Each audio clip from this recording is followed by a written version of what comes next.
नमस्कार, मी अंजली. आज मी तुमच्यासाठी घेऊन आलेली आहे अजिबात कडू न लागणारी मस्त अशी कारल्याची सुकी भाजी.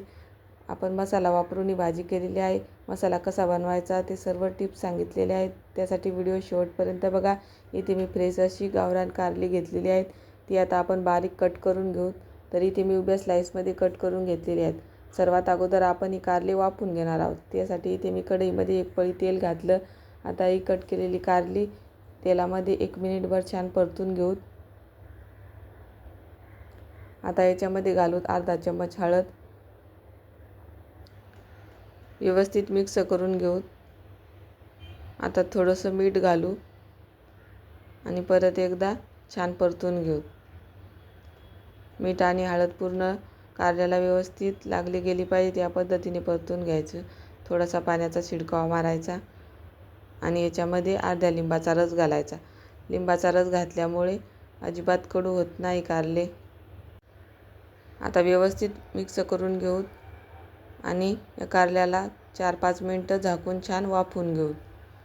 कारले वाफतात तोपर्यंत आपण त्यासाठी लागणारा मसाला बनवून घेऊ. तर इथे घेतलेले आहे मी खोबऱ्याचे काप, 1 चम्मच धने, थोडंसं दगडी फूल, 2 चम्मच तीळ, थोडेसे शेंगदाणे, दालचिनी, लवंगा, मिरे आणि कांदा कट करून घेतलेला आहे. आता तव्यावर तेल घालू. सर्वात अगोदर आपण इथे खोबरं छान सोनेरी रंगावर परतून घेऊ. तर बघू शकता इथे मस्त सोनेरी रंग आलेला आहे. आता आपण एका प्लेटमध्ये काढून घेऊ. आता शेंगदाणे भाजून घेऊ. शेंगदाणे पण मस्त आपल्याला सोनेरी रंगावर परतून घ्यायचे आहे.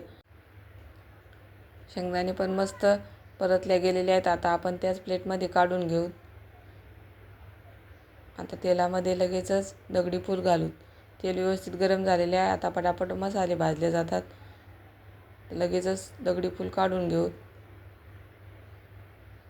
कट केलेला कांदा घालू. कांदा भाजायला थोडा वेळ लागतो, त्यामुळे गॅसची फ्लेम मोठी करायची आणि मस्त सोनेरी रंगावर हा कांदा भाजून घ्यायचा. कांद्यामध्ये कच्चेपणा राहिला नाही पाहिजे त्या पद्धतीने कांदा भाजायचा. तरी ते आपला कांदा पण भाजून झालेला आहे.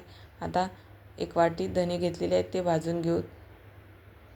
आता धन्यामध्येच आपल्याला दालचिनीचे तुकडे, लवंग, मिरे टाकून छान भाजून घ्यायचे. तर याच्यामध्येच तीळ घालू. गरजे इतकी लाल तिखट घालू. आता सर्व मसाला काढून घेऊ.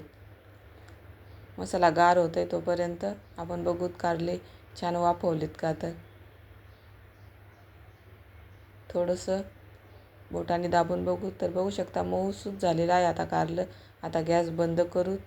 तोपर्यंत मसाला थंड झाला आहे. आता मिक्सरच्या भांड्यामध्ये काढू. त्याच्यामध्ये 8-9 लसणाच्या पाकळ्या, चवीपुरतं मीठ घालू, 1 चम्मच जिरे घालू, थोडीशी कोथिंबीर घालू आणि एक वाटण बनवून घेऊ. पाणी न घालता आपल्याला हे वाटण बनवून घ्यायचं आहे. तर बघू शकता या पद्धतीचं वाटण मी बनवलेलं आहे. वाटण तयार झालं. आता आपण लगेचच भाजी बनवायला घेऊ. त्याच कढईमध्ये आपण भाजी बनवणार आहोत. तर पूर्ण कारले आपण काढून घेऊ. 1 पळी तेल घालू. तेल गरम झालं की लगेचच मोहरी घालू. मोहरी छान तडतडली. आता जिरे घालू. जिरे पण छान तडतडले. आता लगेचच कारले घालू आणि 1 मिनिटभर परतून घेऊ. आता तयार केलेलं वाटण या कारल्यामध्ये घालायचं. पूर्ण वाटण घालून घ्यायचं आणि व्यवस्थित मिक्स करून घ्यायचं.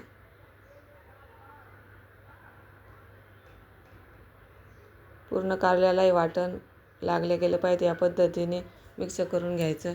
आता थोडंसं पाणी घालू आणि 2-3 मिनटं छान कारलं शिजवून घेऊ.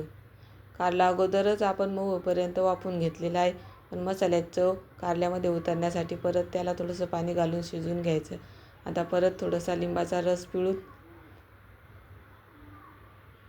व्यवस्थित मिक्स करून घेऊ. तर तुम्हाला ही माझी कारल्याची रेसिपी कशी वाटली नक्की कमेंटमध्ये सांगा आणि माझ्या रेसिपी आवडत असतील तर लाईक, शेअर, सबस्क्राईब करा. तर इथे आपले मस्त अशी चमचमीत सुकी कारल्याची भाजी तयार झालेली आहे. आता वरतून थोडीशी कोथिंबीर घालू.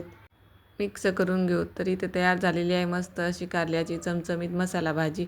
तुम्ही ही भाजी वरण भाताबरोबर तोंडी लावायला किंवा भाकरीबरोबर, चपातीबरोबर खाऊ शकता. तर कशी वाटली रेसिपी